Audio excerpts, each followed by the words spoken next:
সালামু আলাইকুম রহমতুল্লাহ। মোশন বায়োলজির আজকের ক্লাসে সবাইকে স্বাগত জানাচ্ছি। আমি আব্দুল্লাহ আবরার, পড়াশোনা করছি চট্টগ্রাম মেডিকেল কলেজ। আজকে আমরা যে টপিকটা নিয়ে আলোচনা করব সেটার নাম হচ্ছে অ্যাটিপি। এই অ্যাটিপি টপিকটা নিয়ে অনেকের হাজার রকমের প্রশ্ন থাকে, অনেকের জন্য অনেক কঠিন একটা বিষয়। চলো আজকে আমরা অ্যাটিপি সম্পর্কে জানব। তাহলে প্রথমে আমাদের প্রশ্ন আসবে মনের মধ্যে যে অ্যাটিপি জিনিসটা কী, হোয়াট ইজ অ্যাটিপি। আসো আমরা জানার চেষ্টা করি। যেমন আমরা যদি একটা উদাহরণের মাধ্যমে যাই, একটা দেশের মধ্যে কিন্তু একটা কারেন্সি থাকে। যেমন বাংলাদেশের কারেন্সি টাকা, ইন্ডিয়ান কারেন্সি রুপি, ইভেন বলা যায় আমেরিকান কারেন্সি ডলার। সো বাংলাদেশে যে টাকাটা তৈরি হয় এটা একটা নির্দিষ্ট জায়গায় তৈরি হয়, সেটা হচ্ছে বাংলাদেশ ব্যাংক। এই বাংলাদেশ ব্যাংক ছাড়া বাংলাদেশে অন্য কোনো ব্যাংক চাইলে কিন্তু কী করতে পারে না, টাকা তৈরি করতে পারে না। এরকম শরীরকে যদি আমরা একটা দেশের সাথে তুলনা করি, তাহলে শরীর হবে দেশ এবং শরীরে যে মুদ্রা সেটা হবে অ্যাটিপি, এবং অ্যাটিপি তৈরির যে জায়গা বা যে ব্যাংক সেটা হবে কি, মাইটোকন্ড্রিয়া। তাহলে শরীরে মাইটোকন্ড্রিয়ায় অ্যাটিপি তৈরি হয়, বাংলাদেশ ব্যাংকে টাকা তৈরি হয়। ঠিক আছে, তাহলে আমরা টাকার সাথে অ্যাটিপির অনেকটা মিল পাচ্ছি। তাহলে কি আমরা বলতে পারি যে অ্যাটিপিকে বডির কারেন্সি বলা চলে? অবশ্যই আমরা বলতে পারি যে অ্যাটিপি হচ্ছে বডির কারেন্সি। হ্যাঁ, আমরা বলতে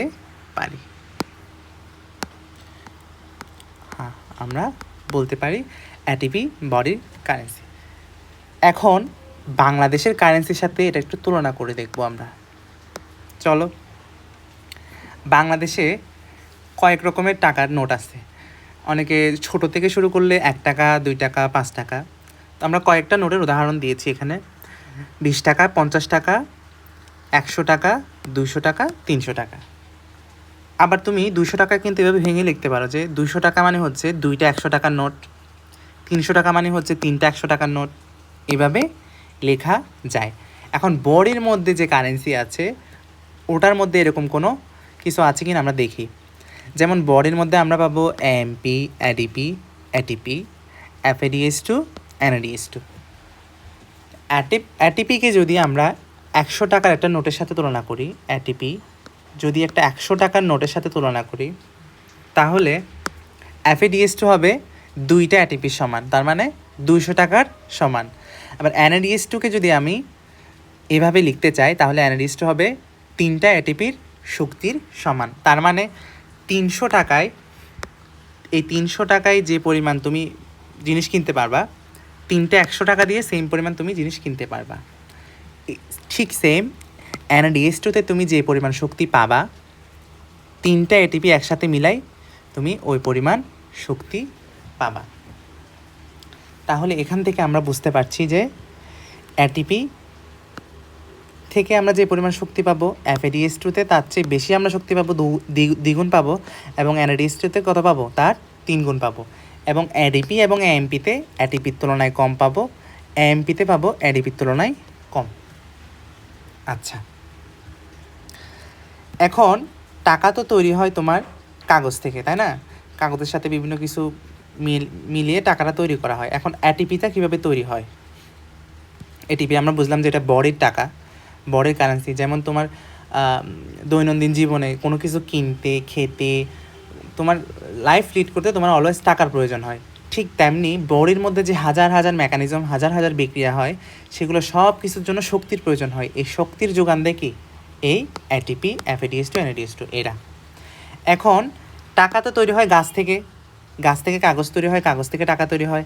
তো টাকা যদি গাছ থেকে তৈরি হয় বা টাকা যদি কাগজ থেকে তৈরি হয়, তাহলে অ্যাটিপি কীভাবে তৈরি হয় সেটা আমরা একটু দেখব। আচ্ছা, সেটা দেখার আগে আমাদের যেতে হবে ডিএনএতে। ডিএনএ থাকে কোথায়? ডিএনএ থাকে হচ্ছে তোমার কোষ। এটা যদি কোষ হয়, কোষের নিউক্লিয়াসের মধ্যে থাকে ক্রোমোজোম। এই ক্রোমোজোমের ভিতরে থাকে কি?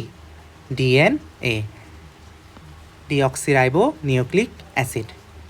আচ্ছা, এই ডিএনএ হলো নিউক্লিওটাইডের পলিমার। পলিমার মানে কি? পলিমার মানে হচ্ছে এই নিউক্লিওটাইড অনেকগুলা একসাথে মিলে কি তৈরি করে? ডিএনএ তৈরি করে। তাহলে ডিএনএকে ভাঙলে পাবো আমরা হাজার হাজার লক্ষ লক্ষ নিউক্লিওটাইড। এই নিউক্লিওটাইড এটার মধ্যে 3টা জিনিস আছে, দেখি কি কি। প্রথমটা থাকে হচ্ছে 5 কার্বনযুক্ত রাইবোজ সুগার, এমন একটা সুগার যেটার গঠনে আমরা কি পাবো? 5টা কার্বন পাবো। এই যে 1টা কার্বন, 2টা কার্বন, 3টা কার্বন, 4টা কার্বন, 5টা কার্বন। এখানে অক্সিজেন থাকে, অক্সিজেন। তাহলে 5 কার্বনযুক্ত রাইবোজ সুগার পাবো, সাথে পাবো নাইট্রোজেন বেস, সাথে পাবো ফসফেট। এই 3টা একসাথে মিলেই বলা হয় কি? নিউক্লিওটাইড। তাহলে আমরা অলরেডি এখানে দেখতে পাচ্ছি নাইট্রোজেন বেসের মধ্যে আছে অ্যাডেনিন, গুয়ানিন, সাইটোসিন, থাইমিন। এই যে তোমরা এই জায়গাটা দেখো যে অ্যাডেনিনের সাথে থাইমিন যুক্ত হয়েছে ডাবল বন্ড, তারপরে গুয়ানিনের সাথে সাইটোসিন যুক্ত হয়েছে কি দিয়ে? ট্রিপল বন্ড দিয়ে। এগুলো সব নাইট্রোজেন বেস। এই যে এই পাশে যেগুলো আছে, এই পাশে যেগুলো আছে, এগুলো সব নাইট্রোজেন বেস। এখানের মধ্যে এই যে তোমরা দেখো অ্যাডেনিন আর গুয়ানিন, এই দুইটাকে আমরা নিলাম বোঝার সুবিধার্থে। এই অ্যাডেনিন, এই গুয়ানিন, এই দুইটাই হচ্ছে কি? Nitrogen base. নাইট্রোজেন বেস বা নাইট্রোজেন ক্ষারক। এই নাইট্রোজেন বেসের সাথে যদি আমি রাইবোজ সুগার যুক্ত করে দিই, এই রাইবোজ সুগারে কার্বন আছে কয়টা? 5টা। এটার স্ট্রাকচারে কার্বন আছে 5টা। যেমন আমরা একটা খুব গুরুত্বপূর্ণ হেক্সোজ সুগার সম্পর্কে জানি, তার নাম হচ্ছে কি? গ্লুকোজ। গ্লুকোজে কার্বন থাকে কিন্তু 6টা। আমরা জানি গ্লুকোজের সংকেত C6H12O6। এই যে দেখো C6, তার মানে 6টা কার্বন থাকে। তাহলে আমরা এমন একটা সুগার নিব, এমন একটা শর্করা নিব যার 5টা কার্বন, ঠিক আছে? কার্বন সংখ্যা 5।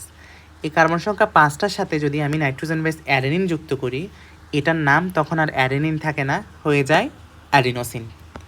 বা গুয়ানিনকে যদি আমি বেস হিসেবে নিই, গুয়ানিনের সাথে যদি 5 কার্বন বিশিষ্ট রাইবোজ সুগার যুক্ত করি, তখন এটার নাম হয়ে যাবে গুয়ানোসিন।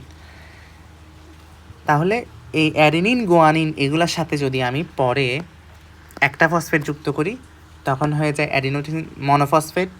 অ্যাডিনোসিনের সাথে যদি আমি 2টা ফসফেট যুক্ত করি, তখন হয়ে যাবে অ্যাডিনোসিন ডাইফসফেট। এবং অ্যাডিনোসিনের সাথে আমি 3টা ফসফেট যদি যুক্ত করি, হয়ে যাবে অ্যাডিনোসিন ট্রাইফসফেট। তাহলে এগুলো হচ্ছে সংক্ষেপে AMP, ADP, ATP। A for adenosine, M for mono, P for phosphate. তাহলে আমরা দেখব মনো মানে হচ্ছে 1, ডাই মানে 2, ট্রাই মানে 3। যেহেতু এখানে 3টা ফসফেট যুক্ত হয়েছে অ্যাডিনোসিনের সাথে, এই জন্য এটার নাম হয়েছে কি? Adenosine triphosphate. এখান থেকেই ATP আসলো। তাহলে আমাদের যে প্রশ্ন ছিল যে টাকা যদি কাগজ থেকে তৈরি হয়, তাহলে ATP কীভাবে তৈরি হয়? ATP তৈরি হয় এইভাবে। ডিএনএর মধ্যে যে নাইট্রোজেন বেস থাকে, ওই নাইট্রোজেন বেসের সাথে যদি আমি 5 কার্বনযুক্ত শর্করা যুক্ত করি, তার নাম হয়ে যাবে অ্যাডিনোসিন। এই অ্যাডিনোসিনের সাথে যদি আমি পর্যায়ক্রমে 3টা ফসফেট যুক্ত করি, তখন আমরা কি পাবো? অ্যাডিনোসিন ট্রাইফসফেট বা ATPকে পাবো। ঠিক আছে? আচ্ছা,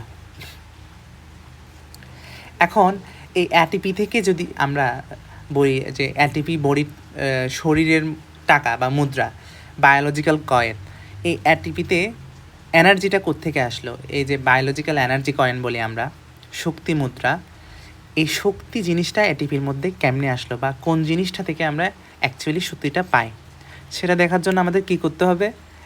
এই ATP, এই যে ATP, এটার গঠন দেখতে হবে। ATPর গঠন, চলো আমরা ATPর গঠন নিয়ে পড়ালেখা করি। ATPকে যদি আমরা ভাঙি, আমরা কি কি পাবো ওখানে? আমরা পাবো একটা রাইবোজ সুগার, এই যে দেখো S, 5 কার্বনযুক্ত রাইবোজ সুগার। তার একটা কার্বন থাকে এখানে, 2, 3, 4, এটা হচ্ছে 4, এটা হচ্ছে 5 কার্বনযুক্ত রাইবোজ সুগার পাবো। তারপর পাবো হচ্ছে একটা নাইট্রোজেন বেস, এখানে হচ্ছে অ্যাডেনিন, এই জিনিসটা হচ্ছে নাইট্রোজেন বেস। সাথে পাবো 3টা ফসফেট, যেহেতু আমরা ATP দেখতেছি 3টা ফসফেট, একটা ফসফেট, 2টা ফসফেট, 3টা ফসফেট। তাহলে এটার নাম হবে কি?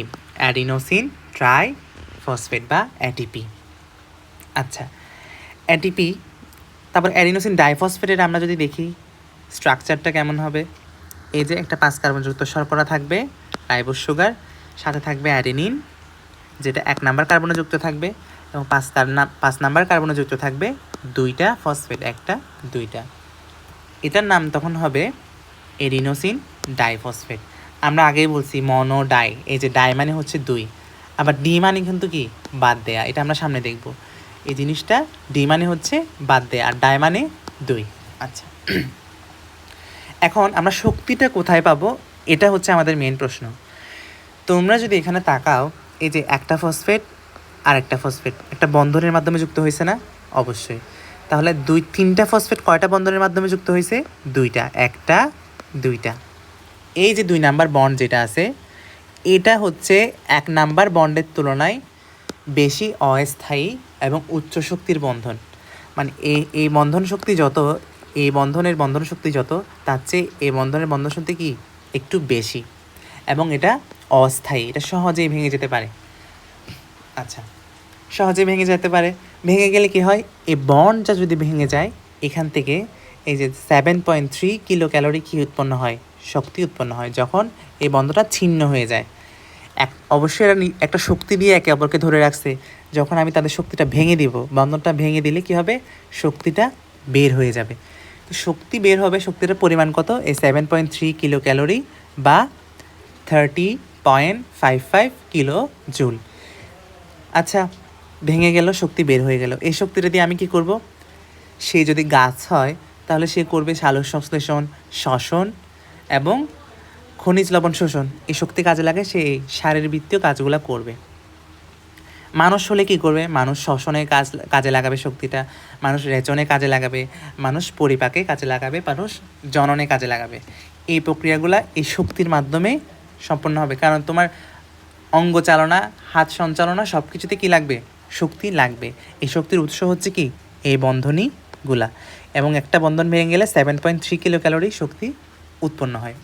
তো উৎপন্ন হলে এটা যদি চলে যায়, তাহলে এখানে থাকছে কয়টা, আর দুইটা ফসফেট। দুইটা ফসফেট থাকলে এটার নাম হয়ে যাবে কি, অ্যাডিনোসিন ডাইফসফেট। এই যে এটা এখানে চলে আসলো, এটা এখন হয়ে গেল কি, অ্যাডিনোসিন ডাইফসফেট, কারণ এখানে দুইটা ফসফেট আছে। চাইলে এটা ভেঙে অ্যাডিনোসিন মনোফসফেটে এটা কি করতে পারে, যদি দরকার হয় অ্যাডিনোসিন ডাইফসফেট ভেঙে অ্যাডিনোসিন মনোফসফেট তৈরি করে, AMP। তখন আরও কিছু শক্তি উৎপন্ন হয়, আরও 7.3 কিলো ক্যালোরি শক্তি উৎপন্ন হয়। এখন ধরো তোমার এখন শক্তির প্রয়োজন নাই, তুমি জাস্ট খাবার গ্রহণ করলা, পরিপাক হইলো, তোমার শক্তির এখন দরকার নাই। এখন তুমি খাবারের মাধ্যমে কিছু শক্তি পেলা, খাবারের মাধ্যমে যে শক্তিটা পেলা, ওটা দিয়ে কি করতে পারবা, তুমি সেম পরিমাণ শক্তি যদি তাকে দাও, এই যে বন্ড ভাঙার ফলে আমরা কত শক্তি নির্গমন করলাম, 7.3 কিলো ক্যালোরি। এখন তুমি যদি সেম পরিমাণ শক্তি দিয়ে একটা ফসফেট তাকে যুক্ত করিয়ে দাও, তাহলে সে কি হতে পারে, এই অ্যাডিনোসিন ডাইফসফেট বা ADP থেকে ATPতে কনভার্ট হতে পারে। তাহলে তোমার যখন লাগতেছে সে তোমাকে শক্তি দিচ্ছে ফসফেট বাদ দিয়ে, এবং তোমার যখন শক্তি এনাফ আছে তখন তুমি বাইরে থেকে শক্তি দিয়ে তাকে কি করতে পারতেছো, ATPতে রূপান্তর করে রাখতে পারতেছো। এই জন্য এটা একটা ব্যাটারির মতো কাজ করে। ব্যাটারিতে কি জিনিসটা হয়, ব্যাটারিতে হয় তুমি মোবাইল ইউজ করলা, তোমার 100% চার্জ ছিল, ইউজ করলা, এটা তখন 60%-এ চলে আসলো, তখন তুমি কি করলা, আবার রিচার্জে দিলা, রিচার্জে বলে আবার 100% করলা, তাহলে এটাকে চার্জ দেওয়া যায়। এই ATPটাও কিন্তু সেম। ATP তোমার যখন লাগতেছে তখন তুমি ইউজ করতেছো, তখন 7.3 কিলো ক্যালোরি শক্তি পাচ্ছ, আবার সেম শক্তি তুমি দিয়ে তাকে আবার ATPতে রূপান্তর করে রাখতে পারতেছো ভবিষ্যতের জন্য। এই যে ATP থেকে ADP তৈরির প্রক্রিয়া, এটাকে বলা হয় ডিফসফোরাইলেশন। এই আমরা আগেই পড়লাম, ডি মানে হচ্ছে বাদ দেয়া। দেখো এখানে ফসফেট একটা বাদ চলে যাচ্ছে না, ফসফেট একটা বাদ চলে যাচ্ছে, এই জন্য এই প্রক্রিয়ার নাম হচ্ছে কি, ডিফসফোরাইলেশন। আবার ঠিক সেম তার উল্টাটা হবে, এই যে আমরা এখানে ফসফেট একটা যুক্ত করছি, একটা ফসফেট যুক্ত করে ADP থেকে ATPতে রূপান্তর করে রাখছি, এটাকে বলা হয় ফসফোরাইলেশন। তাহলে দুইটা একটার বিপরীত, যেখানে ফসফেট বের হয়ে যায় ওটা হচ্ছে ডিফসফোরাইলেশন, আর যেখানে ফসফেট যুক্ত হয় ADP থেকে ATP তৈরি হয় ওটার নাম হচ্ছে কি, ফসফোরাইলেশন। এই যে ফসফোরাইলেশন, ADP এর সাথে ফসফেট যুক্ত হয়ে ATP তৈরির প্রক্রিয়া হচ্ছে ফসফোরাইলেশন, এবং ATP থেকে ফসফেট মুক্ত হয়ে শক্তি নির্গমনের প্রক্রিয়া হচ্ছে কি, ডিফসফোরাইলেশন। ফসফোরাইলেশন। এই ফসফোরাইলেশনে 7.3 কিলো ক্যালোরি শক্তি তোমার বাইরে থেকে দেওয়া লাগবে। আর ডিফসফোরাইলেশনে কী হবে, তুমি 7.3 কিলো ক্যালোরি শক্তি তুমি পাবা কাজ করার জন্য। আচ্ছা, তাহলে অ্যাটিপির বৈশিষ্ট্য আমরা অলরেডি বলে ফেলছি যে এটা রিচার্জেবল ব্যাটারি হিসেবে কাজ করে এবং জৈব শক্তি মুদ্রা হিসেবে কাজ করে। তোমার বডির যে কোনো ফাংশনে এই শক্তি মুদ্রা তোমার কাজে লাগবে। তাহলে অ্যাটিপি থেকে প্রাপ্ত শক্তি উদ্ভিদ কীভাবে কাজে লাগায় আমরা অলরেডি আলোচনা করে ফেলেছি। শ্বসনে কাজে লাগায়, সালোক সংশ্লেষণে কাজে লাগায়, খনিজ লবণ সক্রিয় শোষণে কাজে লাগায়, নট নিষ্ক্রিয় শোষণ, সক্রিয় শোষণে কাজে লাগায় এবং প্রচ্ছেদনে কাজে লাগায়। তাহলে সব রকমের শারীরভিত্তিক যে প্রক্রিয়াগুলো আছে এগুলাতে আমাদের অ্যাটিপি ব্যবহার হয়। তাহলে প্রাণী কী করে দেখি। প্রাণী পরিপাক, জনন, রেচন, শ্বসন, চলন এই কাজগুলা অ্যাটিপি থেকে প্রাপ্ত শক্তির মাধ্যমেই করে। তাহলে অ্যাজ এ হোল আমরা অ্যাটিপিকে টাকা হিসেবে গণনা করতে পারি। That's all for today. দেখা হচ্ছে আগামী ক্লাসে। ততক্ষণ পর্যন্ত আমাদের সাথে থাকো। ঠিক আছে।